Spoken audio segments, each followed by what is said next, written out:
తండ్రి మన కొరకు ఏమి చెప్తున్నాడు, ఏమి సిద్ధపరిచాడు, ఏ విధంగా మనం జీవించమంటున్నాడు, దేన్ని మన కొరకు దాచిపెట్టి ఉంచాడు, దేనిపైన మనం దృష్టి ఉంచాలో దాని కొరకు, దాని నిమిత్తము, దాని కొరకే మనం జీవించేవారుగా ఈ భూమి మీద ఉండాలి.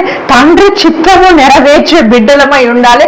తండ్రి నామాన్ని గణపరచే వారమై ఉండాలి. వాళ్ళు కేవలం మాటలు చెబుతున్నారు కానీ వాళ్ళ క్రియలు దేవుని సంతోషపరిచే విధంగా వాళ్ళు లేవు. అందుకే మీ యొక్క మాటలు, మీ తలంపులు నాకు మీ యొక్క మాటలు నాకు దగ్గరగా ఉన్నాయి కానీ మీ హృదయం నాకు చాలా దూరముగా ఉన్నదని దేవుడు వాక్యము సెలవిస్తుందండి. మన యొక్క డే లైఫ్ లో మన క్రియలతో, మన మాటలతో, మన యొక్క జీవన విధానం ప్రతి నిమిషము, ప్రతి సెకండ్ దేవుని నామాన్ని గణపరిచే వారంగా ఉండాలి. దేవుని వాక్యాన్ని హెచ్చించే వారే ఉండాలి. దేవునికి వ్యతిరేకమైన దాన్ని ప్రతి నిమిషం, ప్రతి సెకండ్